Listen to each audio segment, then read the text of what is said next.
I'm ready to do actually the brake assembly or start putting stuff together, which means I gotta put this guy in, and didn't really give it all that much thought about putting insulation underneath here, but seems like that's the thing to do, and this is the time to do it.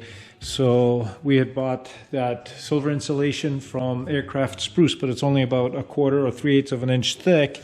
This is more like 1/2 inch or 5/8, 3/4 towards the end. Anyway, long story short, a lot of people are using the closed cell foam. We sell this stuff at work, so I ended up with Dynamat. That's the brand name. Dynaliner.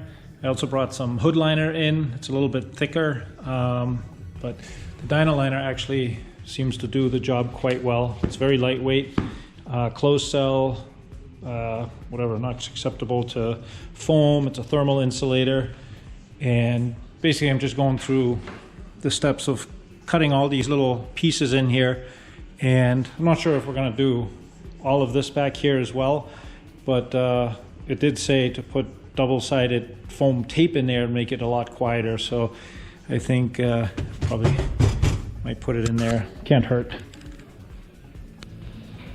All right, I got all my little puzzle pieces cut, starting to put them in, and kind of what I did on this one I already glued down, but where it goes over this little stiffener, I cut a little slot in the bottom of it, and it kind of locks it in, fits really, really nice. And then this slot on the top is actually where the edge of the floorboard sits in, inside that cavity there. I also went through and put that silicone sealant that I was using where the tubes and the floor meet. Now I haven't riveted this yet. I probably could, but I don't know, I have this fear of maybe I have to take it off again, and I can do all the riveting with this installed.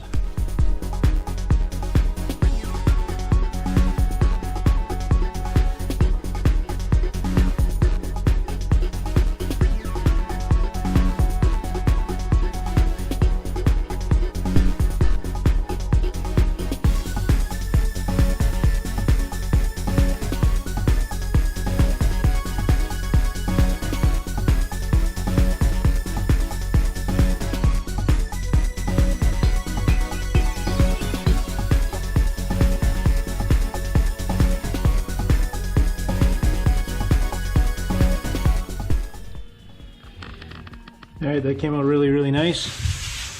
These pieces fit good. I also did something kind of cool. These are little rubber 2x2 inch squares that I basically made. And the idea is to kind of seal the big hole that's in the floorboard here. And I know in the Archer that I fly, there's always hydraulic stuff leaking. So hopefully that will, if we have a leak, which I know we won't, haha, we'll keep it from kind of seeping down inside there. It's just some thin rubber stuff that I found, and I threw it in some hydraulic fluid just to make sure it doesn't dissolve. Seems to be okay so far, and I'm gonna put the floorboard down over that. All right, what I'm doing now is applying some double-sided tape on the top of the tubes. It says to use foam tape, but I figured the double-sided tape will kind of act like my glue that I have on the bottom there that holds it all together. If you don't have a single, I only had inch-wide tape, so I took a 1/2 inch block with a razor blade, ran it on the table.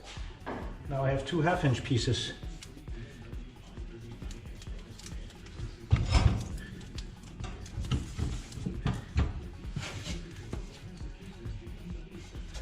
So the idea is this is a 3M like foam tape, and it has a little bit of sponginess in it.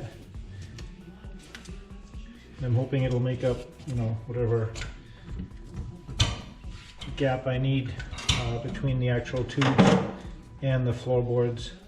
Because remember, with the welds and the little rivet heads sticking out, I had to space the floorboard up a little bit so it doesn't get all tweaked. All right, I got all those in. all the little pieces here. The thick rods, I believe they're like 1/2 inch. I put that on the little rod here. It's like a 3/8 inch rod. That's obviously not going to come anywhere near high enough to touch it, so I just put a piece of like 1/4 inch foam gasket tape on that. All right, floorboard in.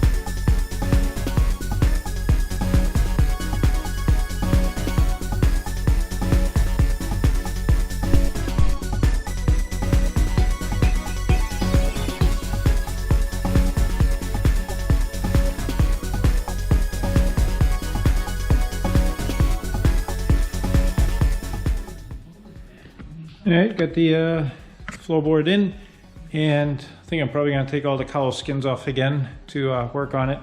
Next step is to put the rudder pedals back.